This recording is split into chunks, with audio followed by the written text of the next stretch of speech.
Siap? Udah? Belum?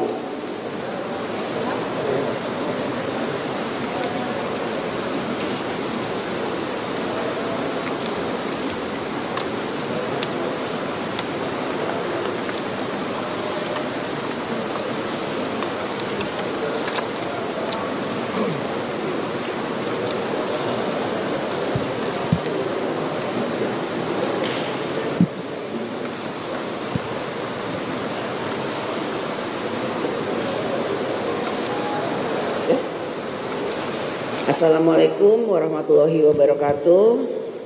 Selamat sore.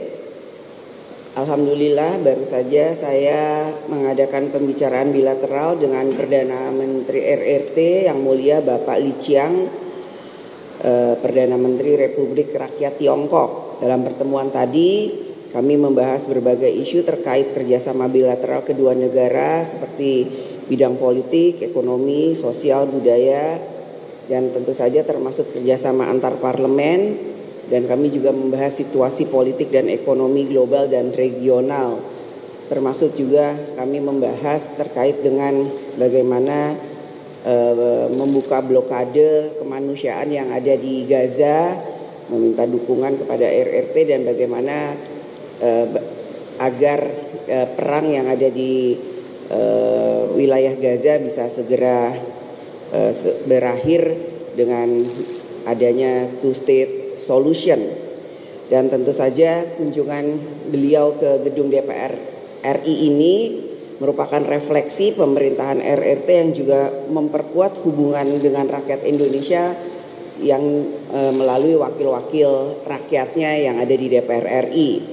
Dan tahun 2025 ini adalah hubungan diplomatik antara RRT dengan Republik Rakyat Tiongkok, juga sekaligus 70 tahun hubungan atau kerjasama konferensi Asia Afrika antara Indonesia dengan Tiongkok, yang mana pada saat itu Indonesia dan Republik Rakyat Tiongkok bersama-sama ingin membebaskan negara-negara berkembang yang ada di Asia Afrika untuk mendapatkan kemerdekaannya. Jadi hubungan ini sudah berjalan dari dulu, yang mulia Perdana Menteri Li Qiang menyatakan bahwa hubungan itu dimulai dari persahabatan antara yang mulia Mao Zedong dengan Bapak Presiden Soekarno, dan itu berlanjut sampai sekarang. Alhamdulillah, mudah-mudahan hubungan ini bisa semakin baik, semakin erat, dan tentu saja meningkat dari waktu ke waktu untuk kesejahteraan kedua rakyat yang ada di kedua negara. Karenanya saya melihat bahwa kita perlu selalu menjaga hubungan di antara negara-negara yang ada di tingkat regional, juga bukan hanya ASEAN tapi juga yang ada di Asia Tenggara, dan semata-mata adalah untuk menjaga kestabilan di seluruh kawasan dalam mendukung semua situasi yang ada sehingga perdamaian selalu terjadi, sehingga kesejahteraan rakyat bisa selalu berjalan dengan baik. Itu kurang lebih. Ada pertanyaan?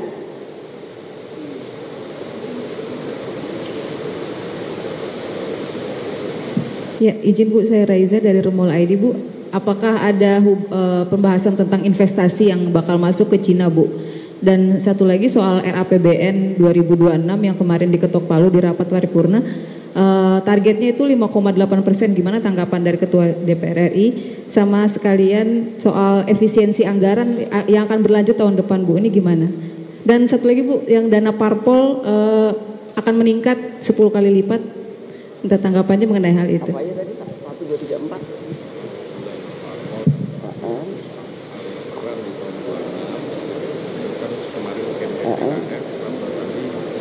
Investasi Cina di Terkait investasi negara Cina, tentu saja DPR melalui regulasinya dan hal-hal yang perlu didorong, kita akan mendukung kebijakan dari pemerintah, tentu saja yang sama-sama saling menguntungkan di antara kedua negara melalui kebijakan-kebijakannya di kementerian terkait, untuk ya bagaimanapun investasi dari RRT merupakan investor ketiga terbesar yang ada di Indonesia, begitu juga Indonesia juga harus meningkatkan investasinya di sana, juga bagaimana kita meningkatkan people to people contact melalui pendidikan dan pariwisata. Tadi juga disampaikan bagaimana kemudian masyarakat Indonesia dan rakyat Tiongkok untuk lebih banyak datang ke Indonesia, dan masyarakat Indonesia untuk lebih banyak datang ke Tiongkok. Jadi terkait investasi nanti tolong tanya ke eksekutif, tapi yang pasti DPR RI mendukung kebijakan yang akan dilakukan oleh pemerintah melalui kebijakan-kebijakan yang saling menguntungkan di antara kedua belah pihak. Terkait dengan APBN, ya KMPPKF kemarin sudah diketok, kita akan lihat semua kebijakan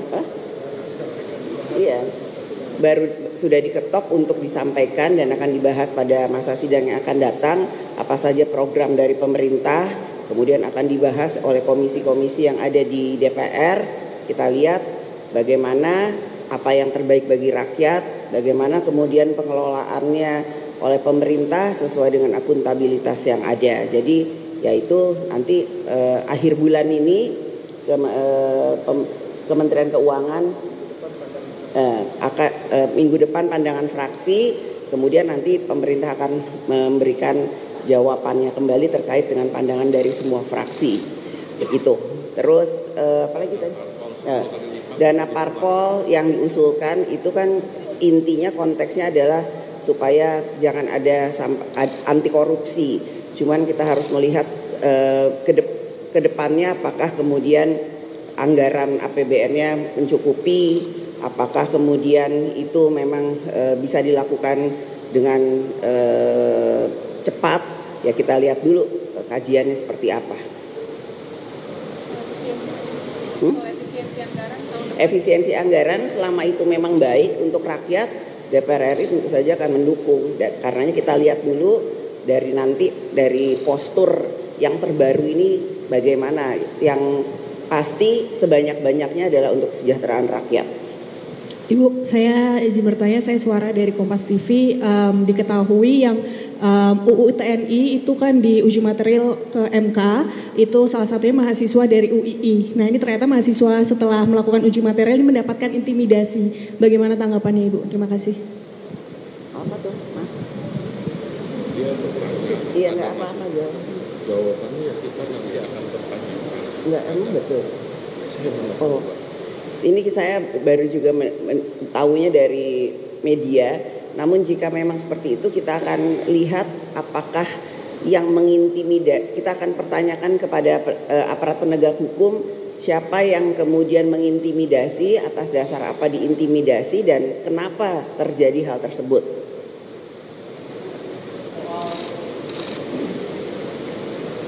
Dari antara beberapa waktu lalu kan kantor BMKG diduduki oleh ormas gitu Bu, dan juga menjadi kasus yang menjadi atensi publik beberapa hari belakang. Nah dari pandangan Ibu sebagai Ketua DPR RI, bagaimana memandang ormas-ormas yang mulai menduduki kantor-kantor pemerintahan gitu? Mungkin juga nanti bisa aja DPR RI gitu kan. Bagaimana mungkin Ibu melihat ormas ini, apakah mungkin RUU ormas didorong gitu? Terus yang kedua soal usulan RUU ASN kan 70 tahun. Nah ini pandangan dari DPR RI seperti apa gitu? Terkait ormas, kami minta pemerintah menindak tegas ormas-ormas yang mengganggu ketertiban, ya apalagi kemudian meresahkan masyarakat, dan mengevaluasi keterlibatan ormas-ormas yang kemudian berbau premanisme. Ya kalau memang kemudian itu berbau premanisme, yang segera bubarkan. Jangan sampai kemudian negara kalah dengan aksi-aksi premanisme, yaitu jadi segera aparat penegak hukum melakukan evaluasi terkait dengan hal tersebut. Kemudian terkait dengan ASN untuk diperpanjang, ya sebaiknya itu dikaji dulu lebih lanjut. Yang penting bagaimana kemudian produktivitas dari hal tersebut, dan apakah itu memang kalau diperpanjang produktivitas dari kepegawaian itu akan lebih baik. Yang penting itu kan bagaimana kemudian nantinya ASN itu bisa lebih efektif dalam melayani masyarakat. Jadi apakah kajiannya itu sudah ada, dasarnya apa? Satu lagi, jangan kemudian nanti membebani APBN. Itu. Cukup? Ya, terima kasih banyak ya. Kasih Pak. Terima kasih sekali lagi ya Pak. Pak Dubes. Kita foto dulu ya di sini.